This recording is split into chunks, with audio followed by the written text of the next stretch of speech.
समर्पित मन समर्पित और यह जीवन समर्पित, चाहता हूँ मातृभूमि तुझे कुछ और भी दूँ।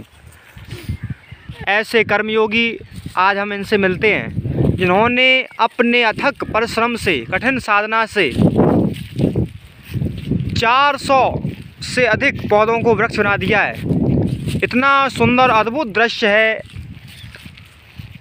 श्रीमान अवधेश प्रताप जी की बगीचा का। इसमें आम, तेंदुबेरी, मीठा नीम, केला, अमरूद, अर्जुन, अनार, मौसमी, ऐसे अद्भुत पौधे इन्होंने वृक्ष बना दिए हैं। तो हम देख पा रहे हैं बहुत ही अद्भुत सौंदर्य युक्त बगीचा। हमारे तोमर साहब भी हैं। तोमर साहब, आपको कैसी अनुभूति हो रही है इस बगीचा को देखकर? बहुत अच्छी। आप अभी अमरूद खा रहे हो, इस समय भी अमरूद मिल रहा है खाने को। तो इनके परिश्रम को देख के आपको कैसा लग रहा है? बहुत ही अच्छा। इतनी आयु में? इतनी आयु बहुत मेहनत कर रहा है, बहुत अच्छा लग रहा है हमको। अच्छा। हाँ, इतनी उम्र में इतना परिश्रम करना बहुत बात है, आश्चर्य है। तो हम कह सकते हैं वास्तव में यही होती है कठिन साधना। हम देख पा रहे हैं ये छोटे छोटे पौधे में कितने अमरूद लगे हुए हैं। अब ये सभी अमरूद जुलाई और अगस्त में बड़े हो जाएंगे। तो हमारे बीच अब बाबा हैं, अवधेश प्रताप जी। बाबा जी, आपके कर्म योग को मैं बहुत बहुत सादर प्रणाम करता हूँ। आपने जो साधना की है इतनी आयु में, भगवान का नाम भी आप लिखते हो, 1 लाख से अधिक आप नाम लिख सके हो। नहीं, 40 ओम नमः शिवाय के हम 40 लाख महामंत्र लिख चुके हैं। अच्छा, 40 लाख मंत्रों को ये लिख चुके हैं पुस्तक में और उसको जमा करते हैं। इतनी अद्भुत लेखनी भी है। दूसरा, ये कर्मयोगी भी हैं। इन्होंने अपने कर्मयोग से 400 से अधिक पौधों को वृक्ष बना दिया है। तो मैं आपकी बगिया देख रहा हूँ, आपको पौधे दिए थे 2 वर्ष पूर्व, आज सभी पौधे वृक्ष बन चुके हैं। आप क्या कहोगे इस कर्मयोग के लिए? जी, ऐसा है कि ये पौधे हमें जी पंडित जी रामराज जी के माध्यम से मिले और इन्होंने कहा कि आप यहाँ बगीचा लगाओ। तो हमने अपने 2 बीघा जगह में ये पौधे लगाए हैं।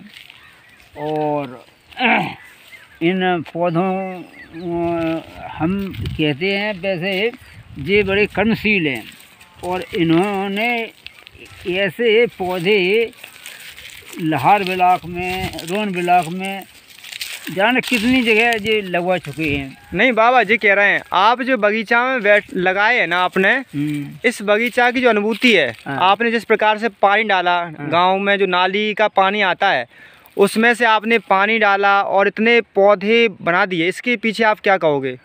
यानी हिम्मत ना हारो, कुछ भी कर सकते हैं अपन। हाँ, मनुष्य को कर्म करना चाहिए और हिम्मत नहीं हारना चाहिए। जब हमने ये पेड़ लगाए थे तो लोग वहाँ बड़े हंसते थे और वो करते थे, कहते थे ये पेड़ लगाए इन्होंने जो। और आज अच्छे यहाँ के क्षेत्रीय लोग आते हैं, वो करते तो देख के बड़े अद्भुत कि ना यहाँ पे बोर है, ना कोई व्यवस्था है पानी की, और पेड़ों को देख के बड़े मनमोहक प्रसन्न होते हैं। कहते कि जी तो तुमने बड़ा कमाल कर दिया है।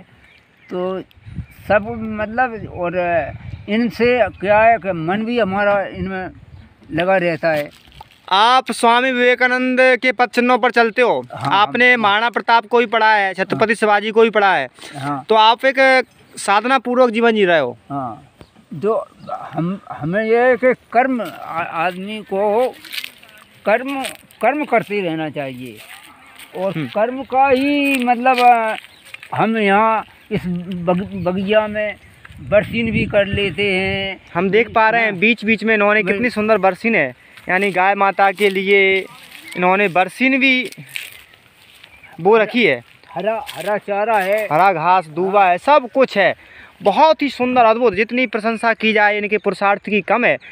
तो और आपको मैं एक बात बताता हूँ, इतनी आयु में, चलो मैं मान लेता हूँ 30, 35, 40 तक चलता है, लेकिन 70, 72 वर्ष की आयु में कर्मशील, पुरुषार्थी लोग कम ही मिलते हैं।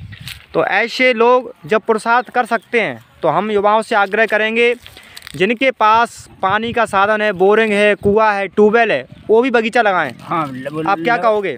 लगाना चाहिए। इन फसल से ज़्यादा और इन फलों में फ़ायदा है।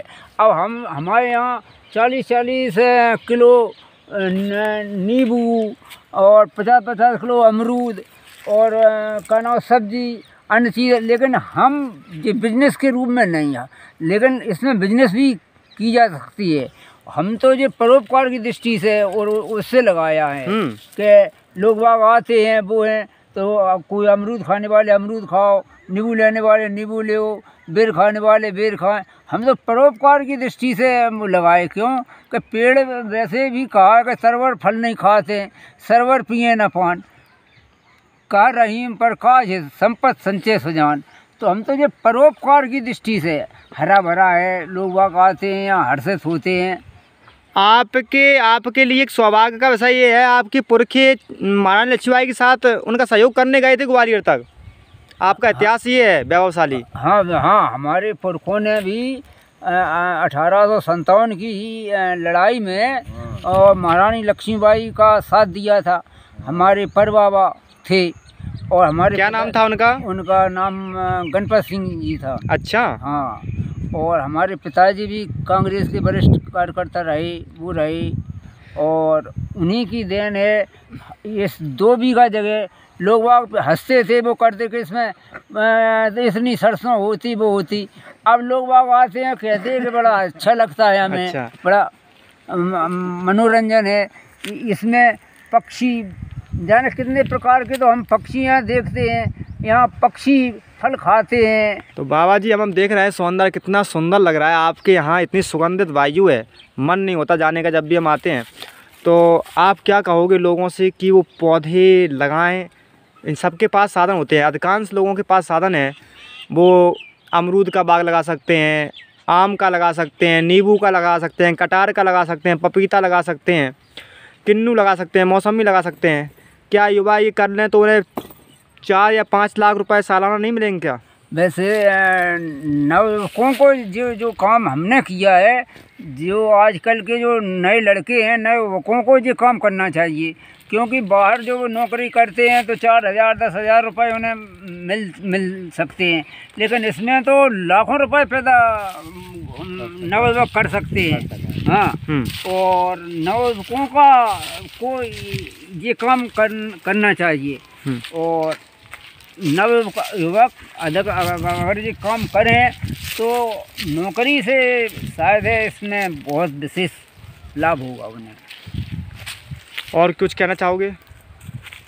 वैसे तो ये हम तो ये कहेंगे कि जो ये रामराज जी पुरोहित हैं और इनके साथ में हमने और जगह भी कई पेड़ लगवाए और यहाँ भी इनका ऐसा सहयोग रहा, और ये नए युवकों को ऐसी प्रेरणा देते हैं हमेशा के पेड़ों का उनका। और वास्तव में वैसे हमने ये पढ़ा है कि एक पेड़ लगाने का फल एक वो यज्ञ करने के बराबर होता है। तो इन्होंने तो लाखों पेड़ लगवा चुके हैं क्षेत्र में।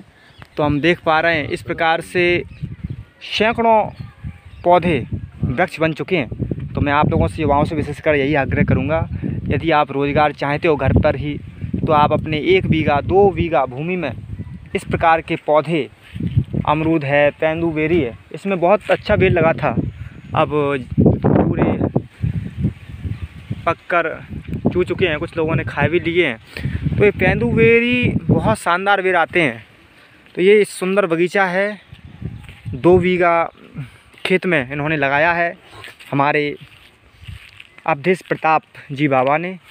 तो मैं आप लोगों से यही आग्रह करूंगा, सबसे बड़ी विशेषता तो इनकी ये है कि सारा का सारा पानी जो वेस्टेड पानी होता है, जो अनुपयोगी पानी गांव से आता है, इन्होंने इसमें छोटी मोटर लगा के, मैं आपको दिखाता हूं, इससे ही पूरे पौधों को वृक्ष बना दिया। बहुत से लोगों ने इसी वजह से शायद पागल कहते हों, क्योंकि ये पानी पूरा वैसा आता है गाँव का। आपको दिखाता हूँ, ये है इनके पानी मोटर अभी भी लगी है, चल रही है। ये डली हुई है मोटर और ये पानी जो गांव की नाली है, इस नाली में से पानी आता है और इसी पानी का उपयोग बाबा जी करते हैं। तो आप इस वेस्टेज पानी का उपयोग करते हैं, शायद इसीलिए लोग आपका कहते हो। हाँ। क्या कहोगे इस पे? जो पानी गांव का अनुपयोगी पानी है, इसका आपने इस नाली के पानी का उपयोग करके ही सब कुछ कर लिया। हाँ, वैसे जब लोग हंसते हैं, लेकिन हमने ये नाली के ही पानी से और 2 बीघा में ये पेड़ लगाए और ये पानी इतना फ़ायदेमंद है ना, तो हमें कोई खाद देते ना, यूरिया खाद ना, DAP ना कुछ। और इस पानी की बदौलत मात्र साल भर के जो आपने वृक्ष देख रहे हो, तो मात्र 2 साल के ये वृक्ष हैं और 2 साल और इस पानी में इतनी ताकत है। तो हम कह सकते हैं इन्होंने पूरा जो पानी आता है गांव के एक मोहल्ले का वेस्टेज पानी, अनुपयोगी पानी से ही चमत्कार किया है। यही कह सकते हैं प्रकृति प्रेमी। यदि आपको प्रकृति प्रेमी देखने हो और वो भी 72 वर्ष की आयु वाले, तो आप आइए बारेट ग्राम और यहाँ देखिए अवधेश प्रताप जी को, जिनके पुरुषार्थ, जिनके समर्पण बता रहा है कि अपन ठान ले मन में। यदि ठान लो मन में तो आकाश को भी चूम सकते हो, यदि ठान लो तो तुम चट्टान को भी तोड़ सकते हो, यदि तुम ठान लो तो पुरुषार्थ से जग में दुर्गम से दुर्गम कार्य कर सकते हो। क्यों बाबा जी? हाँ बिल्कुल। अगर जो जैसा कि पंडित जी ने कहा, अगर तुम ठान लो तारे गगन के तोड़ सकते हो, अगर तुम ठान लो तूफान का पस मोड़ सकते हो। अगर इंसान अगर ठान ले तो गगन के तारे तोड़ सकते हो, और अगर इंसान वो करना चाहे तो तूफान का भी पस मोड़ सकती। तो आप युवाओं को अब क्या मोटिवेशन देना चाहोगे? हम युवाओं से यही कहते हैं कि निरर्थक नहीं बैठना चाहिए, ये धूमपान और जो उल्टे सीधे ये काम नहीं करना चाहिए। इनकी जगह पे बढ़िया अपने वृक्ष लगाओ, इसे परोपकार होता है और समय बर्बाद नहीं करना चाहिए। और हम कह सकते हैं जब ये अनार पकेंगे, इनका स्वाद कितना सुंदर होगा, मनोहर होगा। ये अनार में अभी फूल आ रहे हैं और बड़ी मात्रा में फल लगे हुए हैं। तो अद्भुत दृश्य है हमारे अवधेश बाबा जी की बगिया का। अवधेश बाबा का घर देव सरकार, हम देख पा रहे हैं हनुमान जी महाराज की अद्भुत झांकी। ये मंदिर है गांव का, यहाँ सनातन धर्म का झंडा पाकर के पेड़ पर स्वागत कर रहा है आप लोगों का कि आइए बारेट ग्राम और जहाँ देव सरकार के दर्शन कीजिए, बैजनाथ धाम के दर्शन कीजिए और फिर समय निकाल कर हमारे अवधेश प्रताप जी बाबा जी की बगिया में घूमिए। पके पके अमरूद, अनार, मौसमी, चीकू, तेंदुएर, इस प्रकार के बगीचा का आनंद लीजिए। अगर हम देखें तो अभी अप्रैल मई के महीने में एक नींबू का मूल्य बाज़ार में 5 से 10 रुपए का बिकता है। इसमें हज़ारों की संख्या में नींबू आए हैं। तो रोज़गार की दृष्टि से देखें तो एक ही नींबू में लगभग 25 से 30 हज़ार रुपये हम अर्जित कर सकते हैं। तो ऐसे 20 नींबुओं से 1.5-2 लाख रुपए आराम से अर्जित किया जा सकते हैं। तो ऐसे बगीचे से हमें बहुत लाभ है। तो मैं यही कहूँगा आप बगीचा अवश्य लगाएं, निसंकोच होकर लगाएं और 3 साल बाद अद्भुत छाया, अनुपम सौंदर्य के साथ साथ 3 से 4 लाख रुपए आप अर्जित कर सकते हैं। निसंकोच होकर आप बगीचा लगाएं। ये देखिए तेंदुएर हैं, इसमें से अब फल चले गए हैं क्योंकि मौसम बेर का समाप्त हो चुका है। अब मैं यही कहूँगा आपने इस बगीचे के दर्शन किए तो आपको पता चल ही चुका होगा कि बगीचा की क्या महिमा होती है और पुरुषार्थ की क्या महिमा होती है। हम भी यही प्रयास कर रहे हैं, गांव-गांव में जाके लोगों को बता रहे हैं कि आप पौधे लगाइए और जितना हो सकता है फलदार पौधे लगाइए, जिससे आपकी आर्थिक स्थिति भी अच्छी होगी और बहुत कुछ कर सकते हैं आप। देखिए बाबा जी ने बीच बीच में अरहर, देसी अरहर वही थी, अभी इन्होंने इसको निकाला नहीं है, अभी काट के सुखा रहे हैं। और ये देसी अरहर जो हम देख पा रहे हैं बिना मिलावट के, आज बाज़ार में अरहर की दाल, मूंग की दाल, उड़द की दाल में इतना केमिकल रंग मिलाते हैं व्यापारी लोग, उसको खाना जहर के समान है। तो ऐसी देसी अरहर भी कर रहे हैं बाबा जी। तो ये वास्तव में अद्भुत कार्य कर रहे हैं हमारे बाबा जी। तो अब मैं यही कहूँगा, अब बाबा जी मैं अब यही कहता हूँ युवाओं से कि वो कम से कम 50-60 पौधे अपने खेत पर, कुआं बोरिंग पर लगाएं। तो आप क्या कहना चाहोगे जिनके पास बोरिंग है, कुआं है, ट्यूबवेल है, पानी का साधन है, बताइए। तो उनको पेड़ लगाना चाहिए। जिनके पास में अगर साधन है तो 10-50 पेड़ तो ज़रूर लगाना चाहिए। यदि वो नहीं लगाएंगे, यदि आपको आवश्यकता पड़ी, आप वहाँ जाओगे गड्ढा खोदने के लिए? हाँ, हम अच्छा, उनका सहयोग करने के लिए। हमने तो ऐसे क्षेत्र में कई जगह ऐसे पेड़ लगाए, गड्ढा खोदे। अच्छा। और दूसरे नहीं, उन्हें बताने जाओगे कैसे लगते हैं पौधा, चले जाओगे, कोई दिक्कत नहीं है? कुछ परेशानी नहीं। तो हमारे बाबा जी भी तैयार हैं, आप लगाइए, इन्हें बुलाइए, ये आएंगे, आपको बताएंगे कैसे लगते हैं पौधे। और मैं पुनः यही कहूँगा, जब बाबा इतनी आयु में ये सब कर सकते हैं तो हम क्यों नहीं कर सकते।